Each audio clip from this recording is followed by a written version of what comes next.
দুজনার জন্যই কেঁদেছি আমি, তোমার জন্য ও আমার জন্য। আমার অশ্রু তারাদের দিকে ছুঁড়ে দিও ফুৎকারে।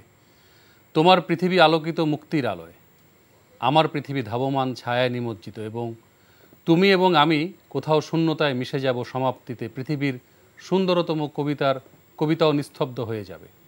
জীবনের কল্লোলিত ধ্বনি বুকে নিয়ে পুনরায় তুমি শুরু করো, কিন্তু আমি থেমে যাব, পুড়ে যাব। আমি হব সেই নিভে যাওয়া তারা, ধূসর ধোঁয়ার মতো তোমার আকাশে মিশে যাব।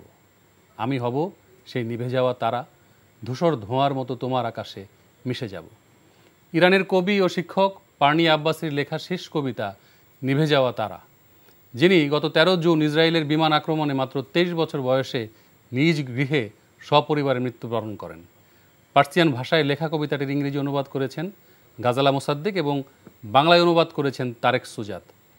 দর্শক, আমন্ত্রণ জানাচ্ছি এনটিভির নিয়মিত আয়োজন সংলাপ প্রতিদিন, আমাদের সাংস্কৃতিক সংগ্রাম অনুষ্ঠানে। আজ আমাদের সাথে এনটিভির স্টুডিওতে উপস্থিত আছেন নাটক ও চলচ্চিত্র নির্মাতা মুরাদ পারভেজ, এবং আছেন জ্যেষ্ঠ সাংবাদিক, দৈনিক ইনকিলাবের সহকারী সম্পাদক জনাব কামরুল হাসান দর্পণ। চলুন কথা বলি তাদের সাথে। কেমন আছেন আপনারা? আছি, আলহামদুলিল্লাহ, ভালো আছি। তো আমি প্রথমেই মুরাদ পারভেজকে দিয়ে আসতে চাই। আপনি এনটিভিতে অসংখ্য জনপ্রিয় নাটক নির্মাণ করেছেন এক সময়, এখনও করেছেন। আপনার আগামী 4 জুলাই একটি একক নাটক প্রচার হবে এনটিভিতে, শেষ সময়, তাই তো? শেষের গল্প। তো আপনি একসময় জনপ্রিয় ধারাবাহিক মানবজমিন, বিবর্ণ ভালোবাসা এবং গ্রহকন্যার মতো অত্যন্ত দর্শক জনপ্রিয় ধারাবাহিক নাটক নির্মাণ করেছেন। এ ধরনের কাজ এখন হচ্ছে না কেন, মানে কি বলবেন আপনি?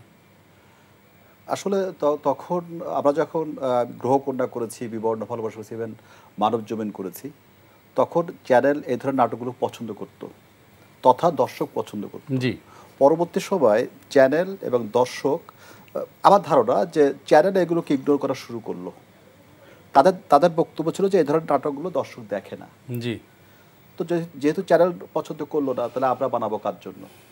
দর্শকের কাছে আমরা পৌঁছাবো কিভাবে? জি। আপনি তার ধারাবাহিকতা দেখবেন, ইদানিং আপনার ভিউ বাণিজ্য শুরু হয়েছে এখন। জি। এখন আমরা যে ধরেন আমার যারা সিনিয়র মেকার, তাদের নাটকগুলো কিন্তু চ্যানেলটা খুব একটা নিতে চায় না। গেলে খুব আদর যত্ন করে, কিন্তু প্রজেক্টটা আসলে নেয় না।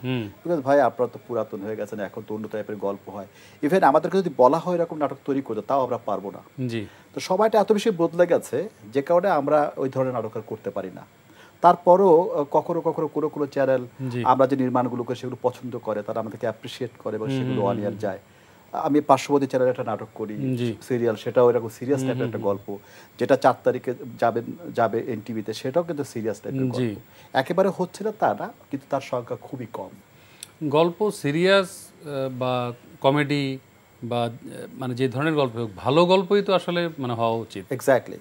কিন্তু এই পৃষ্ঠপোষকতা কে করবে? এই পেট্রোনাইজটা কে করবে? মানে সংকটটা কেন হচ্ছে, কি মনে হয়? সংকটটা হচ্ছে শুধুমাত্র যে ভিউ বাণিজ্য এবং পয়সা, সব জায়গায় পয়সাটা খুব ইম্প্যাক্ট করছে। এখন যে নাটকটা চললে ভিউ বেশি হয়, দর্শক বেশি থাকে, সেটাই মানুষ করতে চায়। কিন্তু এখানে যে সংস্কারের যে জায়গাটা, সে দায়িত্ব কে নিবে? এটা আমার পক্ষে, একার পক্ষে সম্ভব না, কোনো একটা চ্যানেলের পক্ষে সম্ভব না। টোটাল সোসাইটি তো বদলায় নাই। মানে উত্তরণের পথ কি আপনার?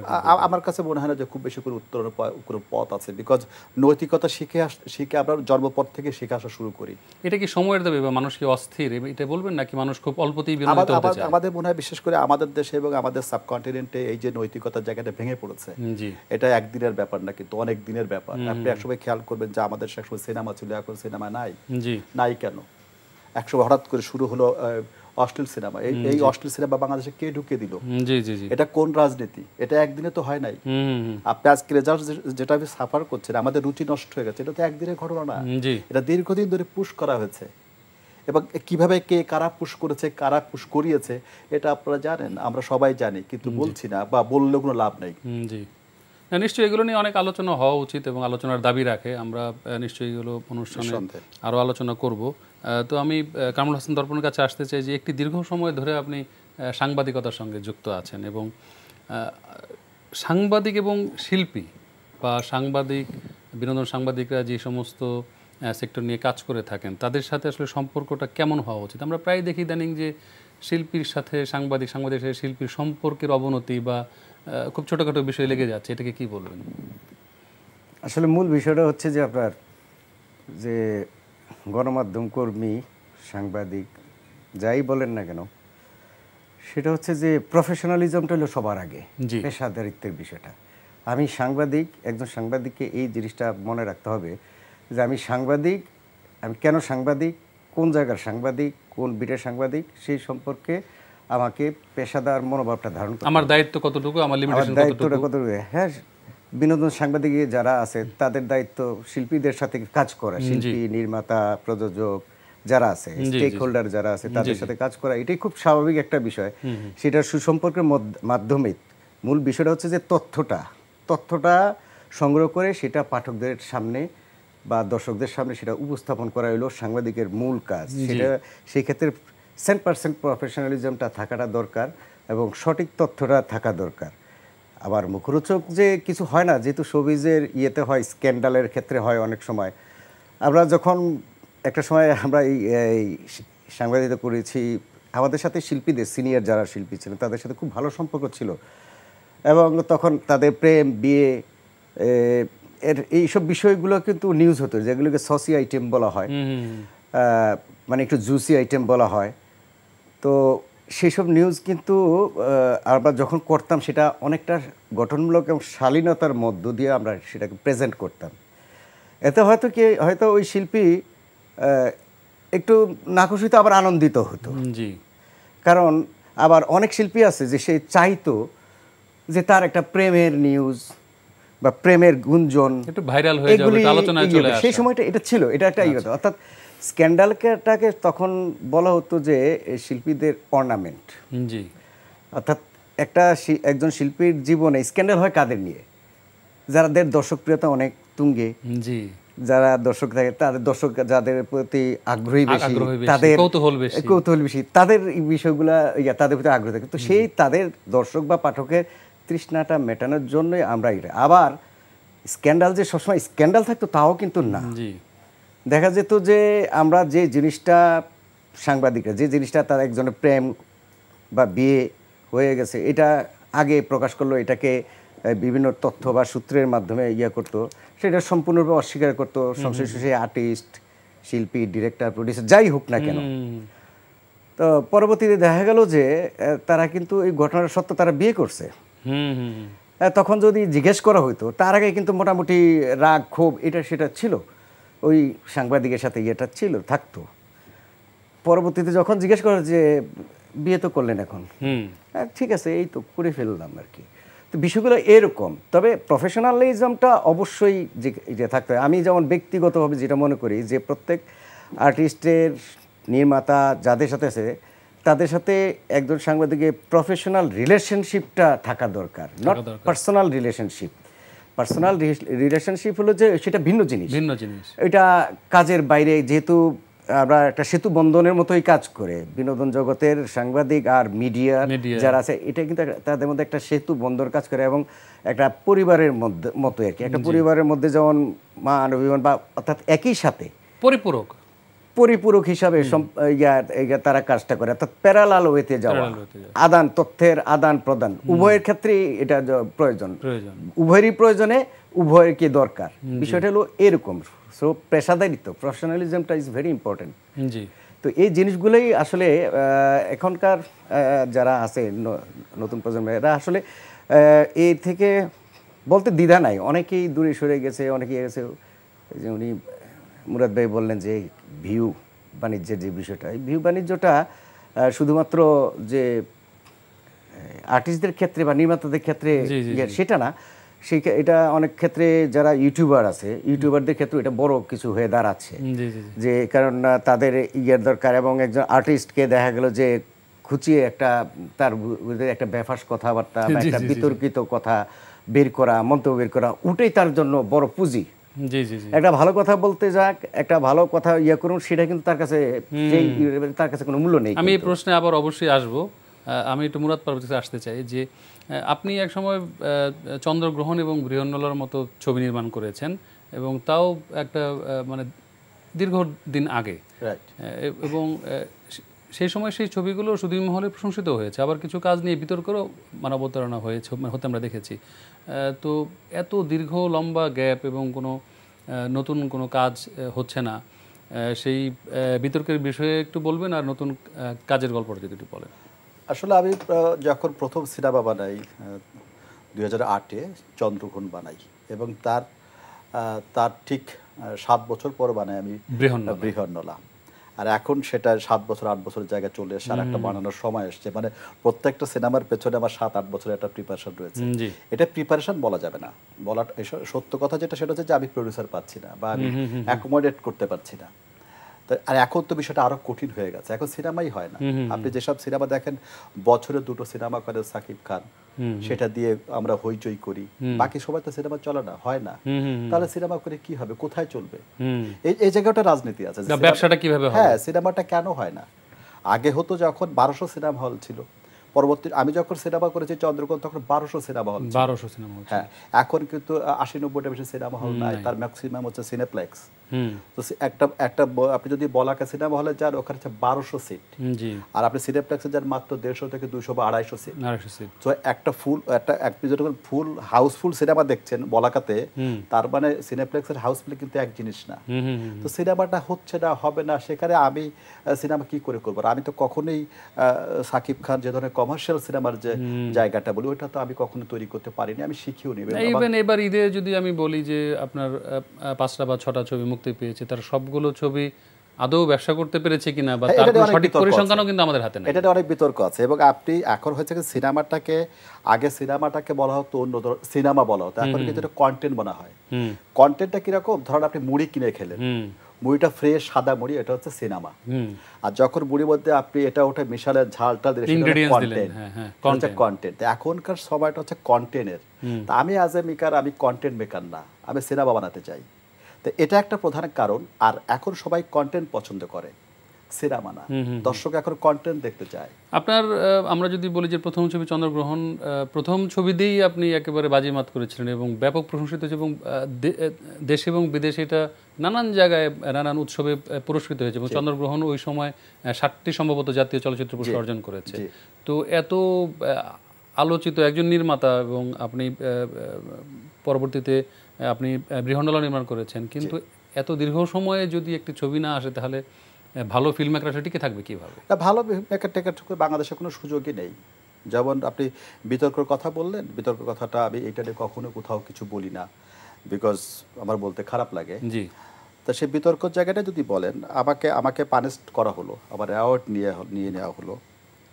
এর পরবর্তী গত 15 বছর 16 বছর কিন্তু আমাকে কোনো সরকারি, আমি as a national award winner হিসাবে কিন্তু আমি নিমন্ত্রণ পাই, কিন্তু আমাকে নিমন্ত্রণ করা হয় না, আমাকে ব্ল্যাক লিস্টেড করা হয়েছে। এর পরবর্তী সময়েও আমি আবার অনুদানের জন্য সিনেমা পাঠিয়েছিলাম, আমার সিনেমাটা সিলেকশন হওয়ার পরেও কিন্তু এটা সরিয়ে দেওয়া হয়েছে, আমাকে ব্ল্যাক লিস্ট করা হয়েছে সোজা। আমার একটা বিষয় জানার মানে খুব আগ্রহ, যে এই যে ছবিটি নিয়ে বিতর্ক হলো, মন্ত্রণালয় থেকে আপনাকে একটি বোধহয় নোটিশ দেওয়া হয়েছে বা কারণ দর্শনের কথা বলা হয়েছে এবং আপনি সেটা দিয়েছেন, কিন্তু আপনাকে কি সশরীরে অ্যাজ এ মেকার কখনো মানে ডেকে জিজ্ঞেস করা হয়েছে? না, আমাকে কখনো ডাকা হয়নি এবং ওরা প্রয়োজনে মনে করা নাই। তো যাই হোক, সেটার সাফার কিন্তু আমি স্টিল টুডে করি। তো হয় কি যে যখন আমি যদি কাজ করতে রাষ্ট্র যদি আপনার বিরোধিতা করে, জি, তাহলে আপনার পক্ষে তো কিছু করা সম্ভব না। জি। তো কামরুল হাসান দর্পণ, আপনি সাংবাদিকতার বিভিন্ন দিক নিয়ে কথা বলছিলেন। বর্তমানে বিনোদন সাংবাদিকতাকে আপনি কীভাবে মূল্যায়ন করবেন? কারণ সাংবাদিকরা একসময় অনুসন্ধানী রিপোর্ট করতে আমরা দেখেছি খুব বেশি, এবং সেটা এখন খুব একটু কম দেখা যায়। এমন অভিযোগ শোনা যায় তারকা শিল্পীরা অনেক ক্ষেত্রে সাংবাদিকদের বা সাংবাদিকতা নিয়ন্ত্রণ করেন, আবার যার তার হাতে বুম ধরে দেওয়া হচ্ছে, খুঁজে খুঁজে নেগেটিভ সংবাদ পরিবেশনের যে হিরিক, আপনি যে কথাটা বলছিলেন, যে খুঁজে খুঁজে একেবারে নেগেটিভ জায়গাটাকে ধরার, বিশেষ করে হেডলাইন তো খুবই ভয়ঙ্কর, আপত্তিজনক। আপনার কি মনে হয়? না, এটা সময়ের সাথে তো অনেক কিছু বদলায়, চেঞ্জ হয়, জি, মানসিকতা চেঞ্জ হয়। আসলে বেসিক্যালি এই বিনোদন সাংবাদিকতা এখন যে ট্রেন্ডটা চলছে, এই ট্রেন্ডটা আসলে একটা সুস্থ ট্রেন্ড না। এটা আমি আমার দীর্ঘ অভিজ্ঞতার থেকে আমি বলছি, এবং যারা এই ট্রেন্ডের মধ্যে আছে আমি তাদেরকেও দোষ দিই না। জি, কারণ প্রত্যেকটা কাজের পেছনে আপনার ধরেন একজন গুরু লাগে। জি, আমরা যেমন গুরুর সান্নিধ্যে আসে, উনি যেমন নির্মাতা, উনি গুরুর মাধ্যমে আসছেন, আপনার একজন গুরু আছেন, গুরুদের ট্রেনিংটা দরকার হয়। তো এখন যারা আসছে এখানে আমাদের সংবাদে সেটা গণমাধ্যম যেটা বলেন, ওই ট্রেন্ডির সাথে একটা কম্পিটিশন করতে গিয়ে হয়তো যারা একটু প্রযুক্তি সম্পর্কে একটু ইয়ে আছে তাদেরকে ইনভলভ করছে, বাট সাংবাদিকতার যে বিষয়টা, যে আমি কি প্রশ্ন করব, কি ধরনের প্রশ্ন করব, কোন সিচুয়েশনে প্রশ্ন করব, বা আমাকে প্রশ্ন করতে হবে কিনা, বা না করলেও কোনো সমস্যা আছে কিনা, এই বিষয়গুলো কিন্তু সোশ্যাল ইমপ্যাক্ট কি হবে, খুব এই জিনিসগুলি অনেকের এই ধারণা, কারণ সবাই যে বুমের কথা বললেন, সব দৌড়ানো শুরু করে আর্টিস্টের শুরু করে, আবার আর্টিস্টরাও সেটাকে খুব এনকারেজ করে, তাদের পছন্দ ভালো।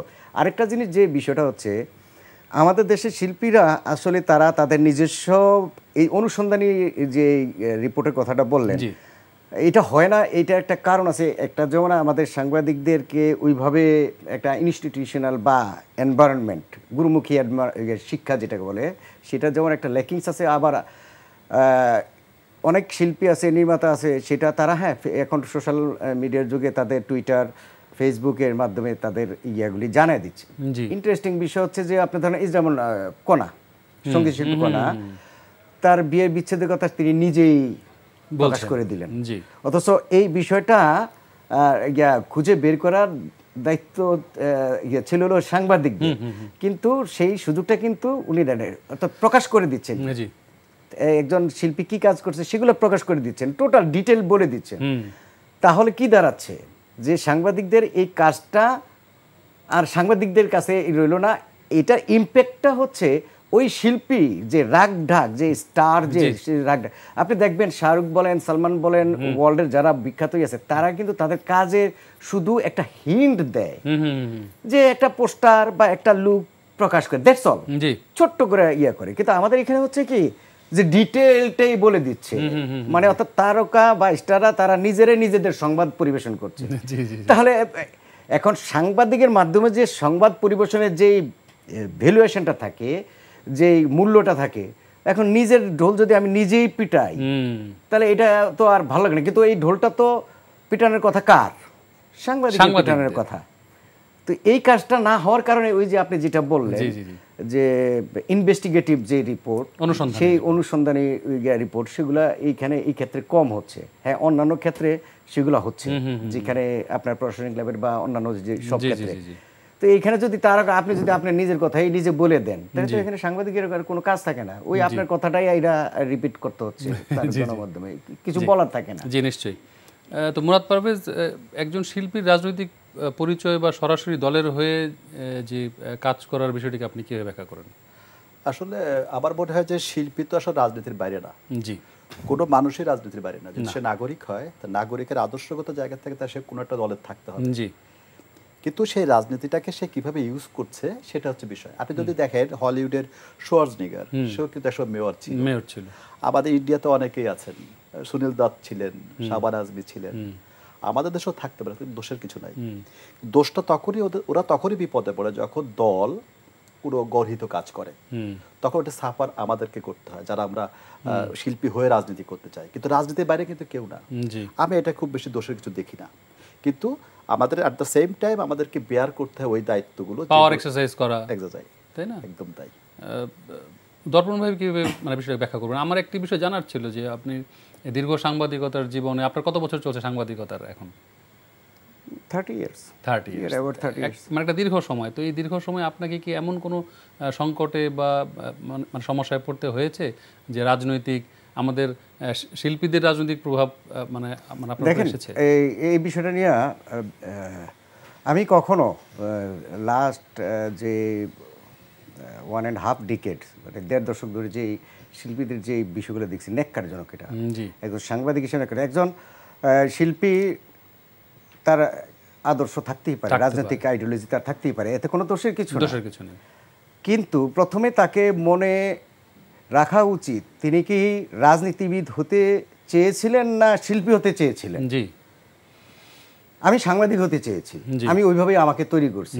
একজন স্টার কিন্তু তৈরি হয় সকল মত, দল মতের দর্শকের সমন্বয়ে সে হয়, এক্স্যাক্টলি। অর্থাৎ সকল দলের ভক্তরাই তাকে পছন্দ করে। তিনি যখন একটা দলের পক্ষ হয়ে যান, তখন সে একটা বিশাল সংখ্যক দর্শক সে হারায়, সে তো বিরাগভাজন হচ্ছে। শিল্পীদের তো হয়তো হয় মানবিক, উনি ওনার পার্সোনাল আইডিওলজি থাকতে পারে, উনি ভোটের সময় যা ভোট দিয়ে আসবেন। ওয়ার্ল্ডে অনেকই রাজনীতিবিদ আছে, আপনার এই উনি সরজনে বলেন রোনাল্ড রিগেন অভিনেতা ছিলেন, বর্তমানে ট্রাম্প, ডোনাল্ড ট্রাম্প তিনিও অভিনেতা, উনি 19 সালে পর্যন্ত উনি ইয়ে করছেন, উনি হোস্ট অ্যাঙ্করের রোল প্লে করছেন। এবং 39 রাজবেরি গোল্ড, যেটা ওয়ার্স্ট অস্কারের আগে যেটা দেওয়া হয় যে ওয়ার্স্ট অভিনেতা পুরস্কার তিনি পাইছেন, 11 সালে উনি এই পুরস্কারটা পাইছেন, মানে সবচেয়ে বাজে অভিনেতার পুরস্কারটা উনি পাইছেন। এটা অসুবিধা নেই, উনি ডজনের উপরে সিনেমা করছেন বিভিন্ন। এখন বিষয়টা সেটা না, বিষয়টা হচ্ছে যে আপনার তো রাজনীতি করার দরকার নাই, আপনি শিল্পী, আপনি তো অনেকের আইডল, অনেক দর্শকের আইডল, তো দর্শক আপনাকে দেখে পছন্দ করছে, আপনি সেই দর্শকের জায়গায় আঘাত দিতে পারেন না। আপনার কাজ কিন্তু এটা না যে আপনি কোনো একটা দলের পক্ষে নগ্নভাবে গিয়ে তার দলের ইয়েতে ইয়ে করা, বিরোধী দলের রাজনীতি বা রাজনীতি দলের যে বাসা ঘেরাও করা, রাস্তায় নেমে ইয়ে করা। এই যে গণ-অভ্যুত্থান হলো, ওই গণ-অভ্যুত্থানে কোথায় খুব বিস্মিত হই যে এই যে একটা গ্রুপের কথা তো সবাই জানেন, তো আলো আসবে গ্রুপে, সেখানে যেখানে মানে ছাত্র জনতাদেরকে নির্মমভাবে গুলি করে হত্যা করা হচ্ছে, সেই গ্রুপে আমাদের বহু মানে প্রিয় অভিনেতা অভিনেত্রীরা, তাদেরকে কিভাবে দমন করা হবে সেই বিষয়গুলো ইয়ে করছে। জি, অত্যন্ত দুঃখজনক। আবার এর বিপরীতে কি আছে, এর বিপরীতে আরে অনেকে মাঠে নামছে। কালচারাল যে রেভলিউশনের কথাটা বলেন, মুভমেন্টের কথা, ভাই আমি একজন স্টার, আমার অনেক ফলোয়ার্স, আমার কথা কিন্তু অনেক দাম আছে। আমি যখন আহ্বান করি, কারণ আমার তো সকল শ্রোতা আমাকে কথা শুনবে, তো আমাকে বলবে, তো তা আপনি যখন একটা অন্যায়ের পক্ষে দাঁড়ান, আপনি রাষ্ট্রের পক্ষে তো দাঁড়ালেন না, আপনি যখন রাষ্ট্র কোনো সংকটে পড়ে মানবিকতার পক্ষে দাঁড়াচ্ছেন না। হ্যাঁ, একজন শিল্পীকে তো মানবিক হতে হবে, মানবিক হতে হবে। ওনার কাছে সবাই ইয়াতেছে, উনি তো মানবিক গুণাবলী নিয়েই তো ইয়ে করে, ওনার টার্গেট তো শিল্পী হওয়াটাই ছিল। একজন রাজনীতিবিদ কিন্তু রাজনীতিবিদ হওয়ার ইয়া নিয়ে, সেও কিন্তু জনগণের ভালোবাসা এই ইয়ে নিয়েই সে কিন্তু আগায়, এটা এত সহজ পথ না।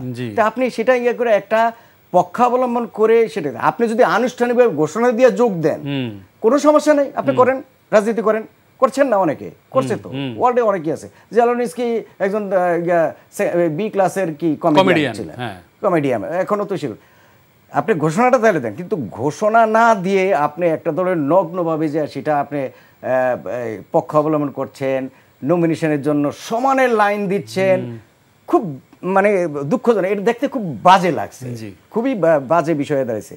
তো এই জিনিসটা তো হওয়ার কথা না। আমাদের এই যে সাংস্কৃতিক বিভাজনটা, একজন আইডল যখন তার এক পেশে ভাবটা দেখায়, ওয়ান সাইডেড ইয়েটা দেখায়, তখন তাকে তো আর ভালোবাসার জায়গায় রাখা যায় না।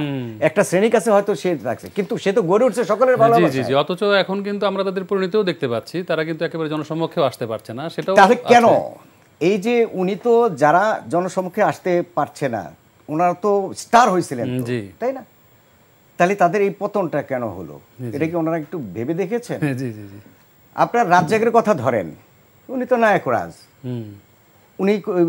উনি সারাটা জীবন অভিনয় করে চলে গেছেন, উনি এখনো নায়করাজ, মানুষের ভালোবাসার জায়গায় রয়ে গেছেন। আমরা সালমান শাহর কথা বলি, সালমান রাজের কথা বলি, মান্নার কথা বলেন, জসিমের কথা বলি, জসিম আছে, ওয়াসিম আছে, ওনারা তো করে গেছেন, কোনো সমস্যা হয়নি, তো কোনো তো সমস্যা হয়নি।